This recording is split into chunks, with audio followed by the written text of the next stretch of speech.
오늘 제가 온유와 천국이라는 말씀으로 설교를 준비했습니다. 그 마태복음 5장 5절에 있는 우리가 너무나 잘 알고 있는 말씀이죠. 온유한 자는 복이 있나니 저희가 땅을 기업으로 받을 것이며. 지금 여러분들이 보시다시피 참 역사상 지금까지 없었던 대환란이 바로 우리 눈앞에 지금 닥쳐오고 있습니다. 코로나19를 시작해서 지금 기후변화로 인한 전 세계적인 자연재해, 홍수, 산불, 비행기 사고, 해상 사고, 그리고 지금 전쟁의 소문, 또 가장 결정적인 재림의 징조는 트럼프가 이번에 두 번째로 대통령 당선이 되면서 전번에 하지 못했던 아주 놀라운 한 목표를 지금 가지고 있습니다. 그것이 프로젝트 2025라고 하는 이 900페이지에 달하는 이 책 속에 굉장히 자세하게 그 내용들이 이제 포함되어 있는데, 우리가 이제 주목해야 될 한 사건은 프로젝트 2025의 가장 중요한 진정한 문제가 무엇인가를 이야기하고 있습니다. 이 프로젝트는 589페이지에 보면 노동부 개혁에 초점을 맞춘 색색인데, 거기에는 미국 법을 종교 교류를 뒷받침하는 데 사용하는 놀라운 제안이 담겨 있다고 그랬습니다. 섹션은 다음과 같이 시작된다. 하나님은 안식일을 휴식의 날로 정하셨으며 아주 최근까지 유대, 기독교 전통은 도덕적, 법적 업무 규정을 통해 그 명령을 존중하고 있다. 지금 종교법을 지금 만들었습니다. 종교법. 자, 이 프로젝트 2025의 설계자가 있습니다. 이분이 케빈 로버트라고 하는 사람인데, 급진적인 가톨릭 단체인 오브스 데이와 긴밀한 관계를 가지고 있습니다. 헤리티지 재단 지도자는 오랫동안 이 그룹으로부터 영적인 지도를 받아왔으며 그의 정책 목표는 그룹의 가르침과 일치한다. 자, 이 내용을 보시면 트럼프가 대통령으로 당선된 제일 중요한 배경이 이 기독교 세력, 이 복음주의자들이 트럼프를 절대적으로 밀어가지고 지금 총연합을 했습니다. 기독교인들이 총연합을 해서 지금 이번에 두 번째도 대통령으로 당선된 것도 역시 똑같은 복음주의 기독교인들이 힘을 합쳐서 완전히 몰표가 나왔죠. 그래서 뉴스에서는 민주당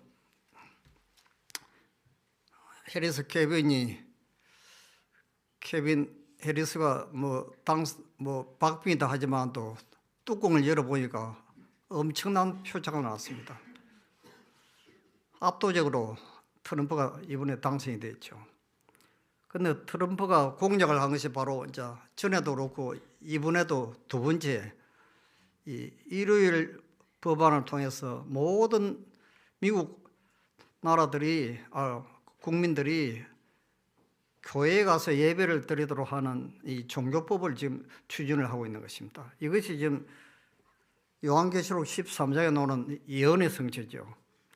제가 모든 자 곧 작은 자나 큰 자나 부자나 빈궁한 자나 자유한 자나 종들로 그 오른손이나 이마에 표를 받게 하고 누구든지 이 표를 가진 자 외에는 매매를 못하게 하니 이 표는 곧 짐승의 이름이나 그 이름의 수라. 우리가 잘 아는 666 암호가 바로 짐승의 표입니다. 일요일 예배 드리는 것이죠. 자, 이 운동을 지금 이제 추진하고 있습니다. 그래, 이 사건은 참 이 예루살렘이 제1차 포위가 있었고 두 번째 제2차 포기가 있습니다. 저는 이것을 하나의 제2차 포기로 저는 봅니다. 몇 년 동안 공백이 있었는데 이제 두 번째 트럼프가 대통령에 당선되면서 이번에는 결정적인 이 종교법을 지금 통과시켜서 실시하지 않을까, 저는 그런 이제 강한 확신을 가지고 있습니다. 자, 그런데 지금 우리가 안식일이 지금 하나님의 인이라고 지금 많이 들어왔습니다. 그렇죠? 제7일 안식일은 하나님의 인입니다. 그런데 살아계신 하나님의 인을 받는 사람들만이 거룩한 도성의 문들을 통과할 여건을 갖게 될 것이다. 그렇습니다. 자, 살아계신 하나님의 인은 성품이 그리스도를 닮은 자들에게만 처질 것이다. 그렇게 되어 있습니다. 여러분 기억나십니까? 부자 법관이 예수님께 와서 내가 어떻게 하여 영생을 얻으리까? 예수님께서 살인하지 말라, 거짓말하지 말라, 네 부모를 공경하라, 십계명에 대해서 이야기했습니다. 나는 어릴 때부터 다 지켰다고 이야기합니다. 그런데 너에게 한 가지 부족한 것이 있으니 너의 재산을 다 팔아서 가난한 사람들에게 나눠주고 나를 따르라고 했습니다. 그런데 시대 소망에 보니까 이 부자 법관이 겉으로는 어릴 때부터 지금까지 율법을 철저하게 지켰는데 그의 마음속에는 하나님의 사랑이 부족했다. 한 가지 부족한 것, 하나님의 사랑이었습니다. 이것이 영생인 것을 알지 못한 것이죠. 우리 제7일 안식일 예수 재림교인들이 지금 안식일이 분명히 토요일이고 토요일이 안식일입니다. 그런데 안식일만 날짜만 기억해서 교회 나온다고 다 구원을 받겠습니까? 그게 또 아니죠. 이게 보시면 안식일을 지켜놓으라고 구원하는 모든 자들이 인침을 받는 것이 아니다. 다른 사람들에게 진리를 가르치는 자들 중에도 많은 사람들이 이마에 하나님의 인을 받지 못할 것이다. 이게 무슨 문제죠? 품성에 관한 문제입니다. 품성. 제7일 안식을 지키는 사람들이 품성이 예수님을 닮아야 된다는 것이죠. 이것이 하나님의 인입니다. 날짜만 기억하여 지키는 이 안식일은 율법주의고 하나의 형식적인 옛날 유대인들이 안식을 지키던 것하고 전혀 다를 바 없는, 그거는 하나님께서 보시는 율법을 지키는 것이 아닌 것이죠. 자, 그래서 지금 이 문제를 오늘 이제 같이 좀 연구하려고 합니다. 우리 요한계시록 14장 6절부터는 요한계시록의 제일 중요한 복음, 영원한 복음이 기록되어 있습니다. 그 세 천사 기별이 끝나고 난 뒤에 14절부터 보시면 예수님께서 손에 예리한 낫을 가지고 추수하시기 위해서 재림하시는 장면이 나오죠. 이 추수가 무엇입니까? 익은 곡식을 추수하시기 위해서 재림하시는 것입니다. 익은 곡식. 자, 곡식이 익었다고 하는 말씀이 무엇입니까? 열매가 익으면 곧 낫을 떼어나니 이는 추수 때가 이르렀음이니라. 그리스도의 품성이 당신의 백성 가운데서 완전히 재현될 때 그들을 당신 자신의 것으로 주장하시기 위해 오실 것이다. 그러니까 예수님께서 익은 곡식을 추수하시기 위해서 오시는 이 목적은 예수님의 품성을 닮은 사람들을 하늘나라로 데려가시기 위해서 재림하신다는 것입니다. 이것이 이제 제일 중요한 기별이죠. 자, 마태복음 7장 우리가 잘 아는 말씀입니다. 20절부터 이러므로 그의 열매로 그들을 알리라. 나더러 주여 주여 하는 자마다 다 천국에 들어갈 것이 아니요 다만 하늘에 계신 내 아버지의 뜻대로 행하는 자라야 들어가리라 그랬습니다. 자, 여기에 나오는 열매가 무엇입니까? 성령의 열매죠. 사랑과 희락과 화평과 오래 참음과 자비와 양성과 충성과 온유와 절제이니 이 열매가 나타나야 우리가 하늘에서 영원히 예수님과 함께 살 수 있다는 것입니다. 이게 성령의 열매입니다. 오늘 그 성령의 9가지 열매 가운데 지금 이 온유, 무엇인지, 정말로 내 마음속에 온유한 심령이 있는지가 참 연구를 하려고 합니다. 오직 온유한 자는 땅을 차지하며 풍부한 화평으로 즐기리로다. 여기 노는 땅은 하늘나라죠. 온유한 사람들이 하늘나라를 차지한다는 것입니다. 그런데 이 온유가 그냥 온유가 나타나는 것이 아닙니다. 이 온유가 나타나는 과정이 있습니다. 오늘 이 문제를 제가 다루려고 하는 것입니다. 자, 여기 팔복에 보시면요. 팔복에는 그리스도인의 경험의 진로가 있다. 그리스도의 피로를 깨닫고 심령이 가라는 자죠. 죄를 인하여 애통하고, 이건 회개입니다.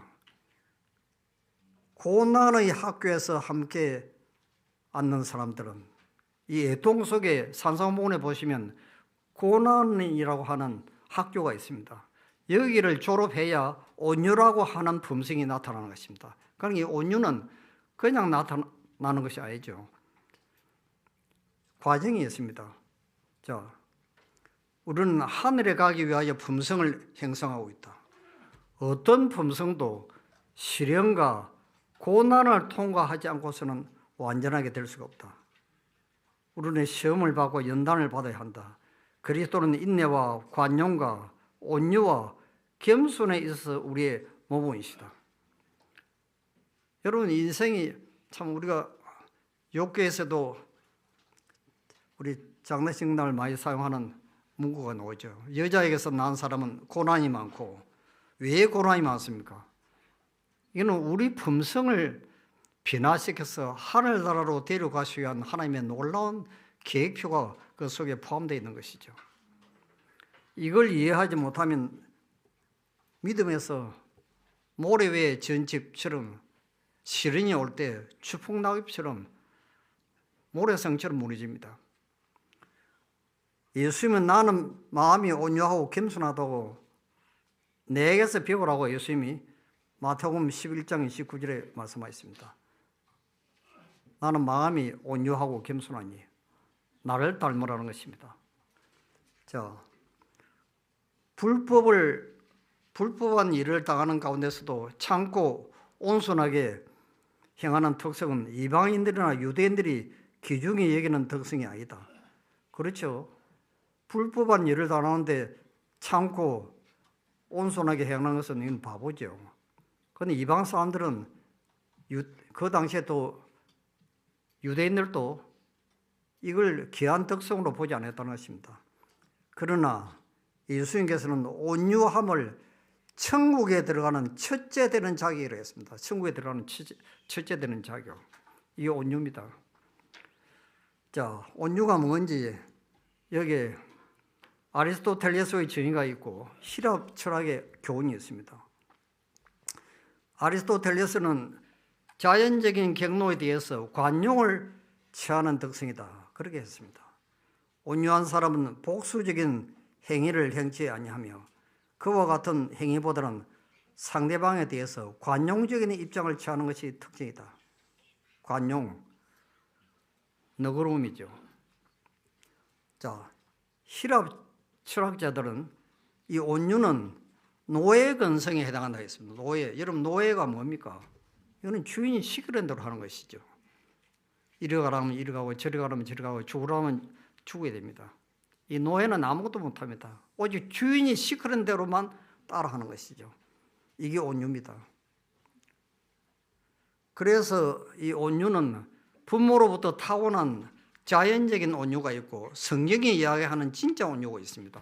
이 온유도 진짜가 있고 가짜가 있는 것이죠.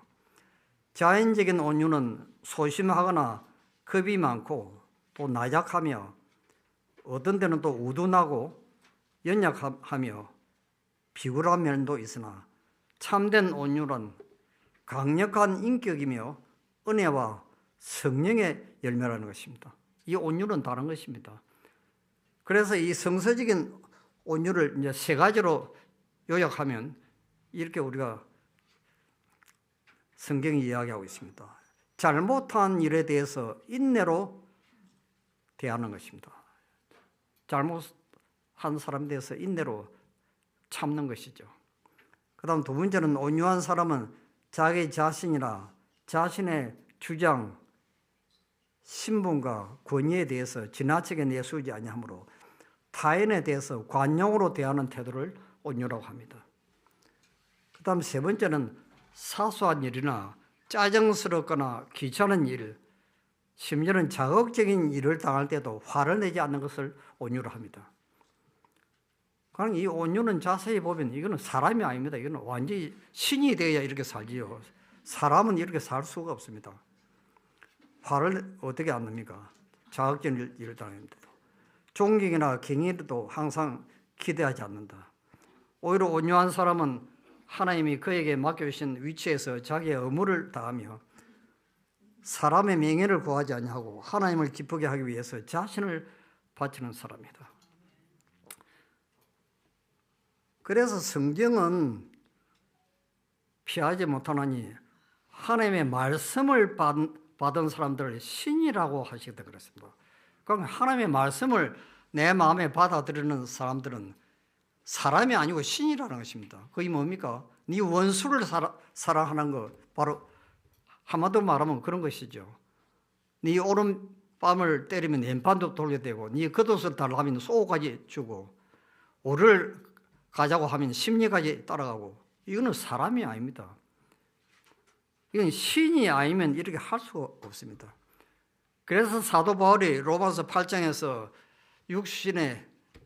육신은 하나님의 나라를 유업으로 받지 못하고 영에 속해야만이 하늘 나라를 유업으로 받는다는 말이 이것을 지금 이야기하는 것입니다. 여러분과 저는 신이 되어야 할 날이 들어가는 것이죠. 사람은 아무도 할 날에 못 들어갑니다. 이게 육신이기 때문에. 육신은 썩어서 없어집니다. 온유만이 하늘에 영원히 살 수 있는 것이죠. 그래서 베드로도 지금 베드로후서 1장 4절에 똑같은 말씀을 했습니다. 이것은 하나의 이로써 그 보배로고 지극히 큰 약속을 우리에게 주사 이 약속으로 말미암아 너희로 정욕을 인하여 세상에서 썩어질 것을 피하여 신의 성품에 참여하는 자가 되게 하려 하였으니. 그러니까 여러분과 저는 신이 되어야지 사람이 되면 하늘에 가서 살지를 못합니다. 여러분 이해가 되십니까? 저는 이거 이해를 잘 못했습니다. 제가 오랫동안 교회 나와도요. 제가 자세히 보니까 육신은 사람은 하늘에서 살 수가 없고 신이 되어야 하늘에 가서 살 수 있는 거예요. 신이 되어야. 그래서 지금 이 베드로후서 1장 4절에서 7절까지 어떻게 신이 될 수 있는지 그 계단을 지금 설명을 하고 있습니다. 계단을 지금. 자, 사도의 말은 각 시도의 신도들을 교훈하기 위하여 기록되었으나 만물의 마지막이 가까운 때에 사는 사람들을 위하여 특별한 의미를 가지고 있다 그랬습니다. 그러니까 이 베드로가 기록한 이 계단들은 특별히 마지막에 사는 여러분과 저를 위해서 기록했다는 것입니다. 그 이유를 이제 이게 설명하고 있습니다. 자신과 동일하게 보배로운 믿음을 받은 사람들에게 보낸 그 둘째 편지에서 사도 베드로는 그리스도인 품성의 개발에 대한 청사진을 제시한다 했습니다. 품성의 개발이 뭐죠? 성화의 과정입니다. 성화의 과정. 자, 이게 이제 계단이 나와 있죠. 성화는 전진하는 것이다. 베드로가 한 말 가운데 연속적인 계단이 제시되어 있다. 너희가 더욱 힘써 너희 믿음의 덕을 우리가 처음 예수 그리스도를 개인의 구주로 영접하고 침례를 받습니다. 이게 첫 번째 계단인 믿음에서부터 하늘나라로 이제 계단을 올라가는 것이죠. 믿음의 덕이 무엇입니까? 성령으로 거듭나는 것이죠. 그 다음 세 번째 지식을 하나님을 아는 처음적인 지식으로 발전합니다. 성화됩니다. 하나님을 지식적으로 아는 것이 아니고 이론적으로 아는 성경이 아니고 경험적으로 처음적으로 예수 그리스도를 아는 지식 가운데 자라나는 것이죠. 그 다음에는 절제가 있습니다. 이 절제가 뭐죠? 내 마음을 내 마음대로 조절할 수 있는 감정을 억제하고 내 마음을 다스릴 수 있는 절제의 힘이 성령을 통해서 이제 나타나기 시작하는 것이죠. 그때 인내라고 하는 과정을 통해서 경건, 이게 바로 온유입니다. 하나님의 신의 성품이 나타나는 것입니다. 이 영어로 가드레네스는 하나님의 품성입니다. 이게 온유입니다. 그러니까 인내라고 하는 과정을 통해서 온유라고 하는 품성이 나타나는 것이죠. 그렇게 되면 우리는 형제를 내 몸처럼 사랑하고 하나님을 첫째로 사랑하는 마지막 계단인 사랑의 마지막 계단에 도달하게 됩니다. 이것이 늦은 비입니다. 계시록 18장에 나오는 하늘에서 내려오는 다른 천사가 큰 권세를 가지고 하늘에서 내려온 그 천사가 늦은 비 성령이죠. 또 다른 천사. 자, 하나님의 진노의 폭풍이 우리 앞에 몰려오고 있습니다. 우리 앞에 지금 국가적인 1월 시험령 매매 금지, 심지어는 사형 선고, 더 큰 야곱의 할까지 우리를 기다리고 있습니다. 하나님의 사랑 안에 있는 진리로 말미암아 승화된 사람들만이 설 수 있을 것이다 그랬습니다. 우리 품성이 변화되는 것은 율법을 행함으로 변화되는 것이 아니고 믿음으로 변화됩니다. 이 믿음이 바로 갈라디아서 5장 6절에 나오는 사랑으로 역사하는 믿음입니다. 그래서 행위로 말미암는 의와 믿음으로 말미암는 의의 가장 결정적인 딱 차이점은 예수님의 사랑이 마음에 있는 사람은 믿음으로 살고 있는 사람이고, 사랑이 없이 율법만 지키는 사람들은 율법주의죠. 행위로 말미암아 구원을 받으려고 하는 것입니다. 여기는 영생이 없습니다. 완전히 다릅니다. 차원이 다른 것이죠. 그래서 성경 로마서에서는 사도 바울이 우리가 행위로 구원을 받는 것도 아니고 율법으로 받는 것도 아니고 오직 믿음으로 받는다고 이 이야기를 하고 있는 것입니다. 우리가 늦은 비 시간에 어떻게 설 수가 있는가? 오직 하나님을 첫째로 사랑하고 내 이웃을 내 몸처럼 사랑할 때 늦은 비가 내립니다. 이게 마지막 교단이죠. 우리는 참으로 진지한 마음을 가지고 내가 구원을 받기 위하여 무엇을 해야 할 것인가를 물어봐야 한다. 우리는 하늘을 향하여 어떤 계단을 밟아야 할 것인가를 꼭 반드시 알아야 된다고. 필요한 단계를 거치지 않고 그대 속에 어떤 이상한 변화가 일어나기를 기다리지 말라. 머뭇거리지 말고 그대의 생명을 위하여 하나님께 피하라. 자, 그래서 이 품성 변화는 그냥 변화가 일어나는 것이 아닙니다. 그냥 기도만 한다고 변화가 일어나는 게 아니죠. 이 계단을 아셔야 됩니다. 품성 변화는 온유라고 하는 이 하나님의 품성은 테스트 지점에서 일어납니다. 테스트 지점. 이게 성경과 예언신에 얼마나 많이 나와 있는지 모릅니다. 자, 이걸 보십시오.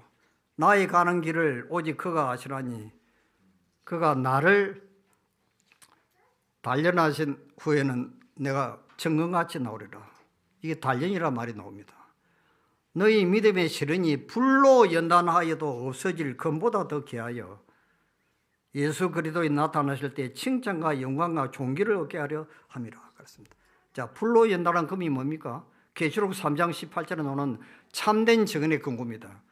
내가 너를 권하노니 내게서 불로 연단한 금을 사서 부유하게 하고, 여기 불이라는 말이 시련을 나타내는 것이죠.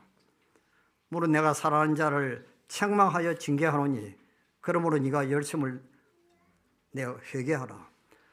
금은 연단할수록 광채를 낸 것 같이 날마다 당하는 시험과 유혹을 믿음으로 잘 견디면 불로 연단하는 금과 같이 우리의 믿음이 가볍게 된다는 말이다.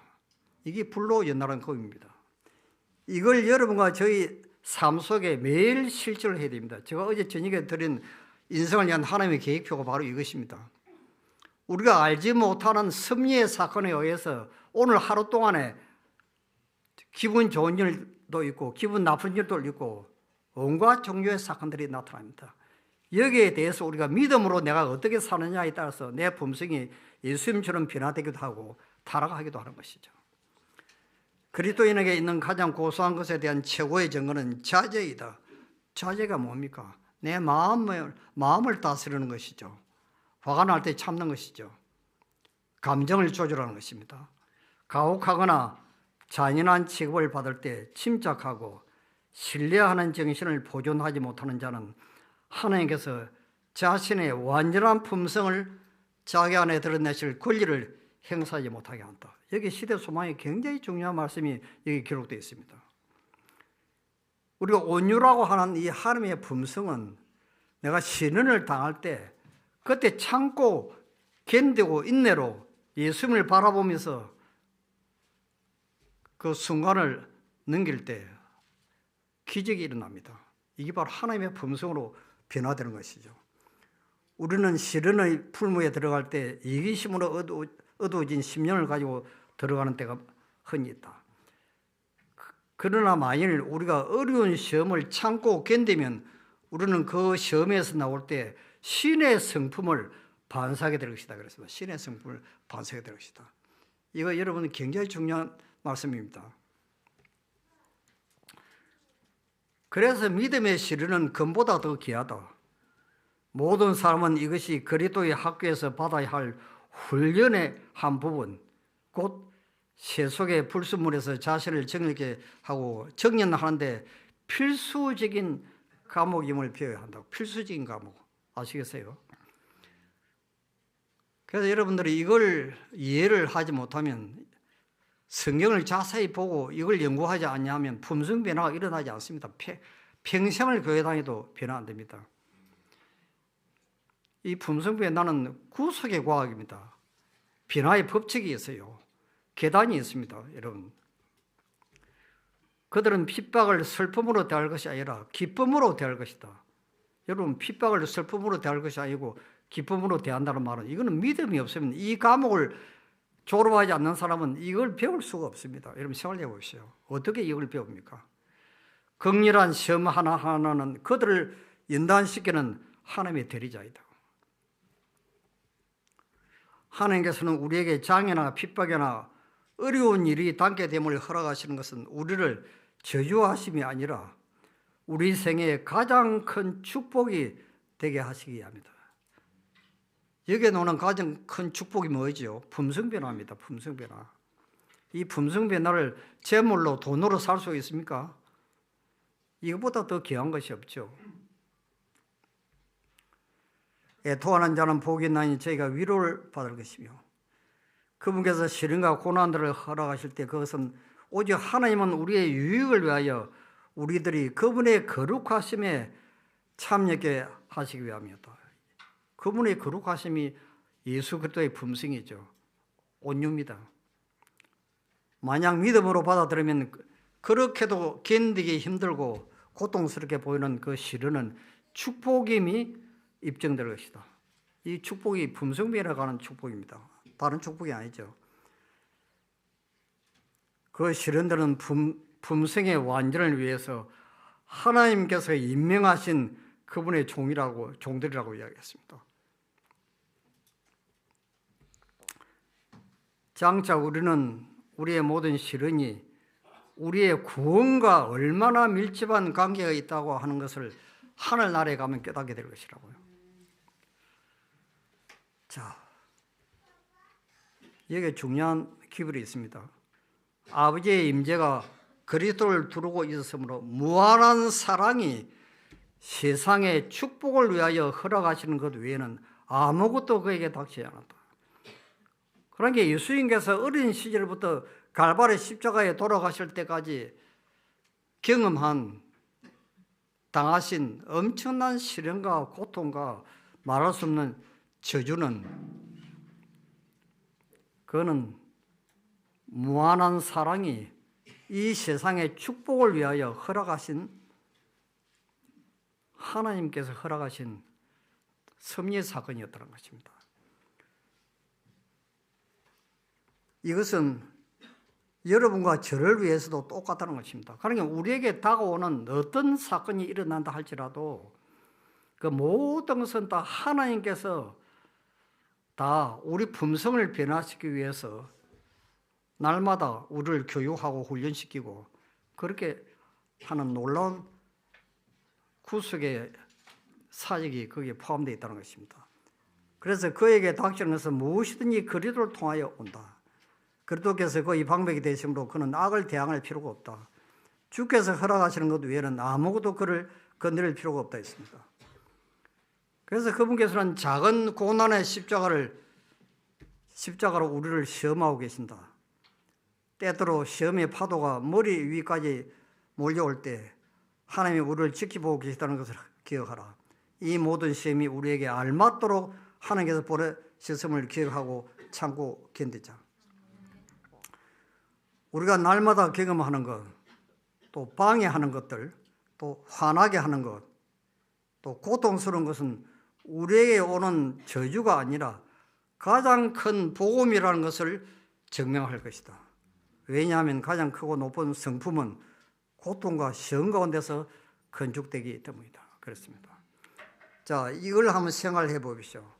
만약 여러분이 가족과 함께 살고 있든지 또 까다로운 룸메이트가 있든지 또는 결점이 있는 사람과 결혼을 하게 되었다면 다음 사항들을 잘 생각해 보십시오.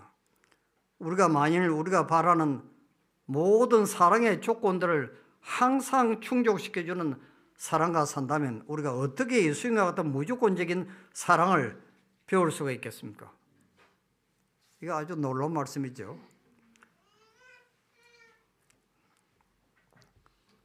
우리가 만일 우리를 결코 실망시키지 않고 함께 살기가 결코 어렵지 않고 우리에게 결코 죄짓지 않고 자신의 잘못을 인정하거나 용서를 구하는 데 결코 더디지 않는 그런 사람과 함께 산다면 우리가 어떻게 자비와 인내와 오래 참음과 같은 동정심을 배울 수가 있겠습니까? 우리가 만일 항상 그 같은 은혜를 받을 자격이 있는 그런 사람과 함께 산다면 우리가 어떻게 은혜를 받을 자격이 없는 사람에게 은혜를 부어주시는 것을 배울 수가 있겠습니까? 그러니 우리의 가정생활이나 직장생활, 교회생활 할 것 없이 참 우리를 힘들게 하고 괴롭히고 스트레스를 주는 그런 사람들이 우리들 주변에 있는 것은 축복이라는 것입니다. 축복. 왜냐하면 그 사람들 때문에 우리 품성이 예수님처럼 변화되기 때문에 그런 것입니다. 그런 사람들이 없으면 변화되지 않습니다. 여러분, 그걸 아셔야 됩니다. 그래서 이걸 이제 믿음으로 받아들여야 되는 것입니다. 믿음으로. 그래서 사도 바울이 우리가 환난 중에도 즐거워하니 이는 환난은 인내는 연단은 소망을 이루는 줄 압니다. 이게 이 말씀이죠. 그래서 예수님께서는 마지막 공생애를 성공적으로 승리하시기 위해서 나사렛 가정에서 30년 동안을 훈련을 하셨습니다. 30년 동안을. 온유라고 하는 걸 훈련을 하시다고요.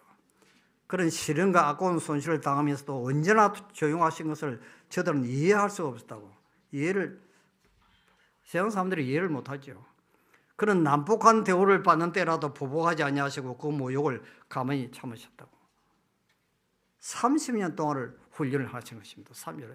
여러분과 저는 가정에서 이 훈련을 지금 하고 있는 것입니다. 가정에서 또 직장에서 교회 생활에서 그렇죠. 그를 조롱하는 사람들을 온유하고 인내함으로 만나셨고 또한 괴롭히는 사람들 꼭 그가 목수 작업장에 있을 때 같이 일하는 동료들로부터 그가 조롱을 당했을 때 그렇게 대응하지 않으셨다.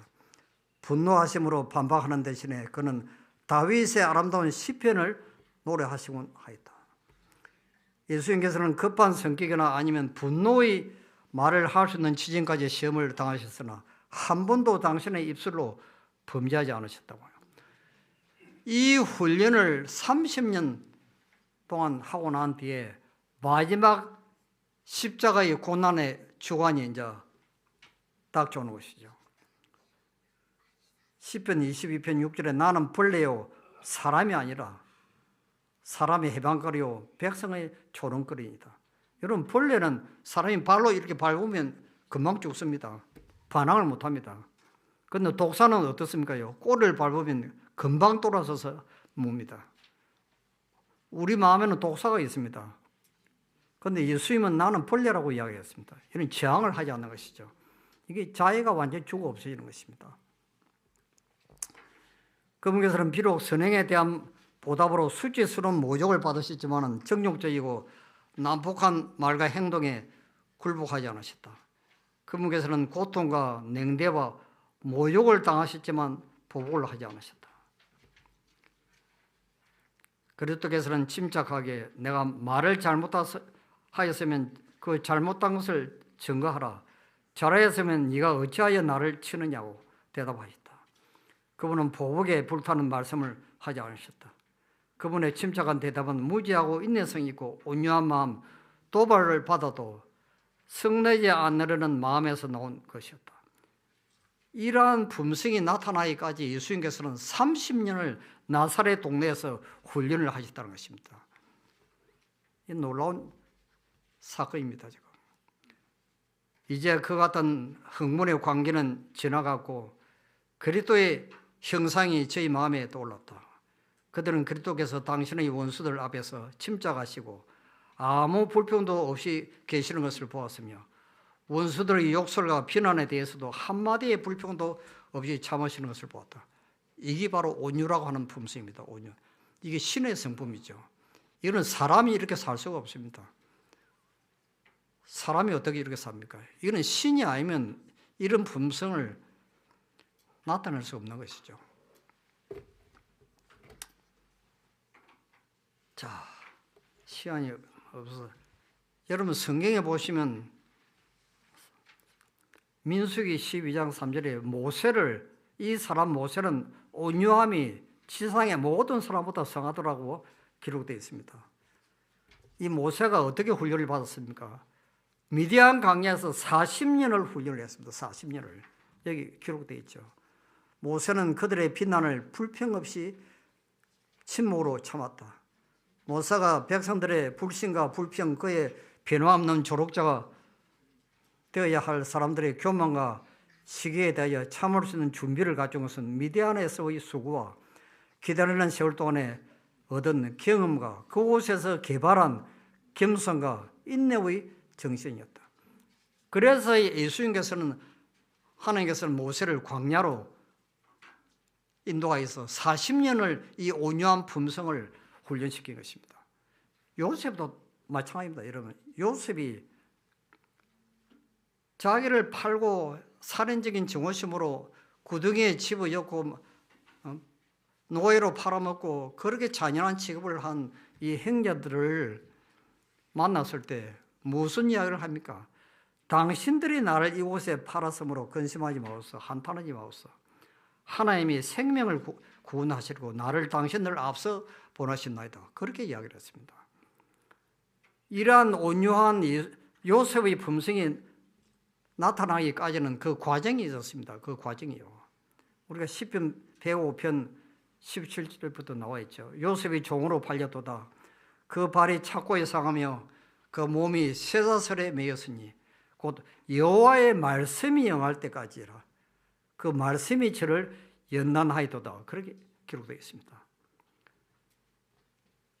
그래서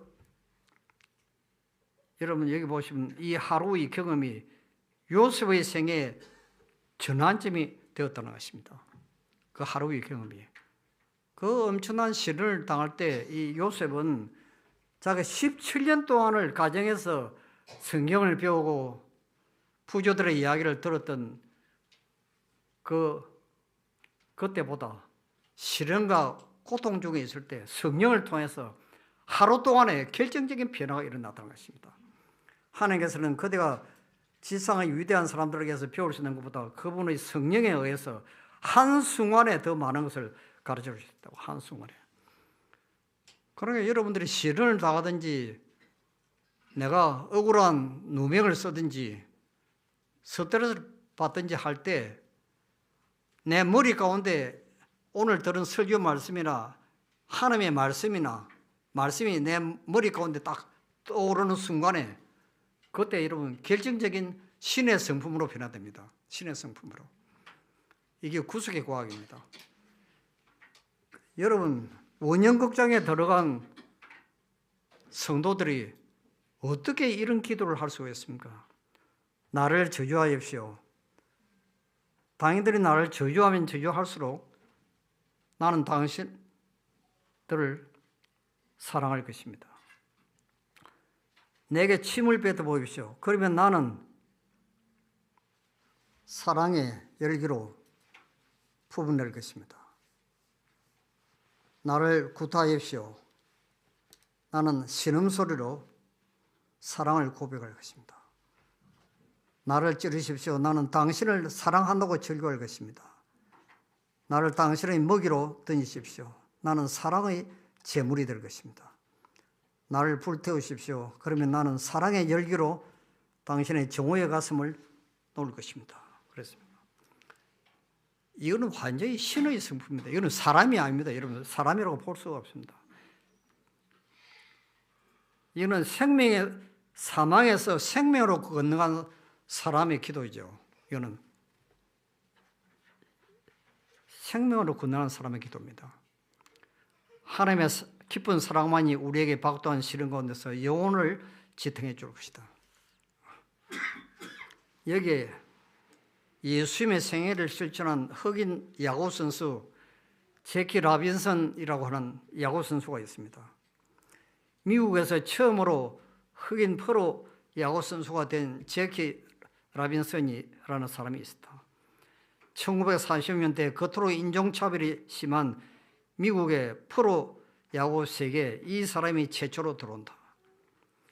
지금은 프로 야구나 농구계에 흑인 선수들이 많지만 그 당시에는 단 한 명도 없었다.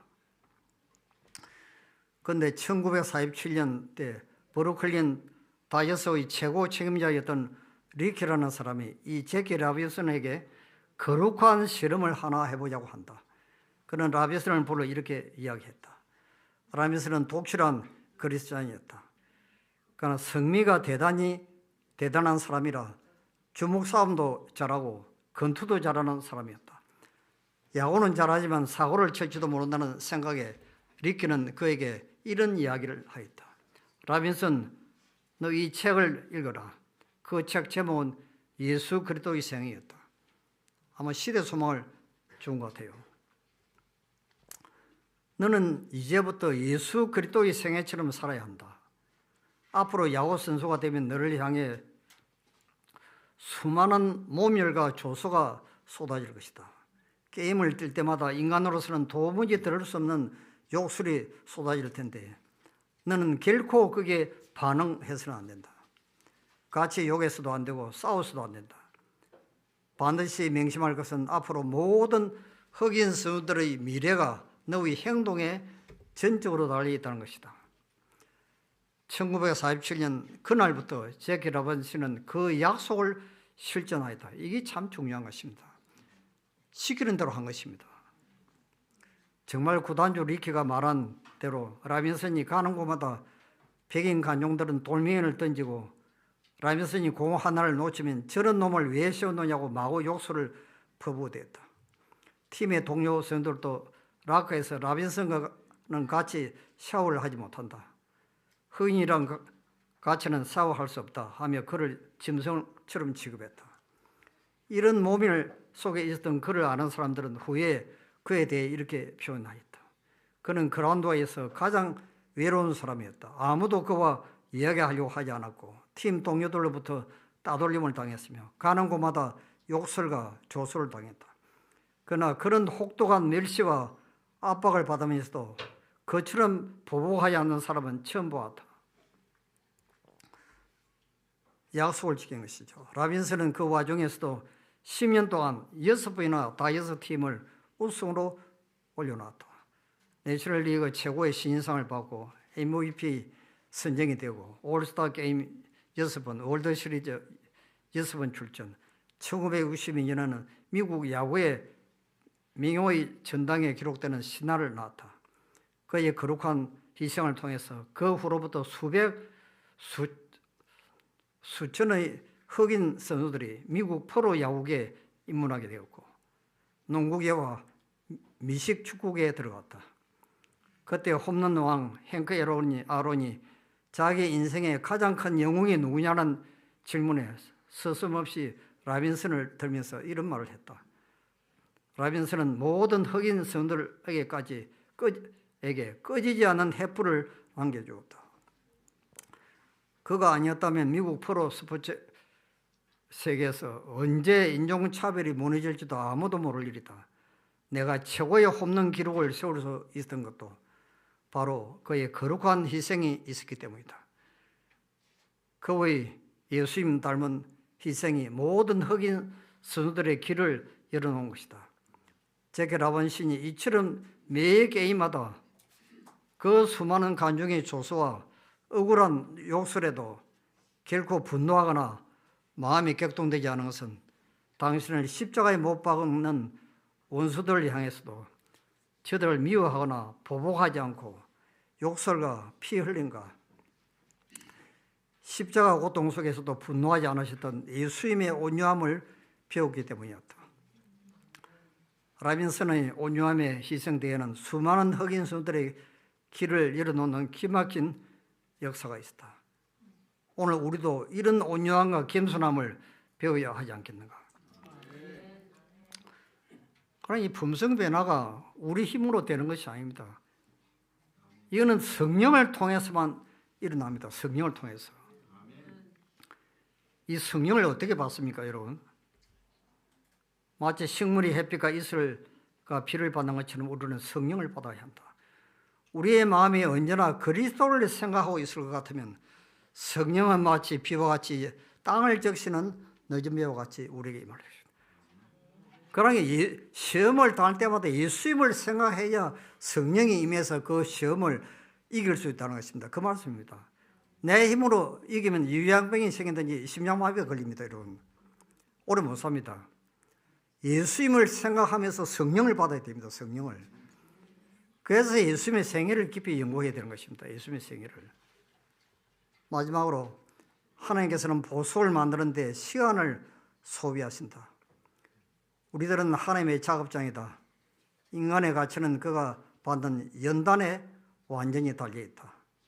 그리고 나서 그 장에는 보석을 햇빛 속에 비추어보고 그 속에 자신의 형상이 완전히 반사되는 것을 보게 되면 그것은 그분의 보물상자 속에 보관할 가치가 있다고 선언하신다.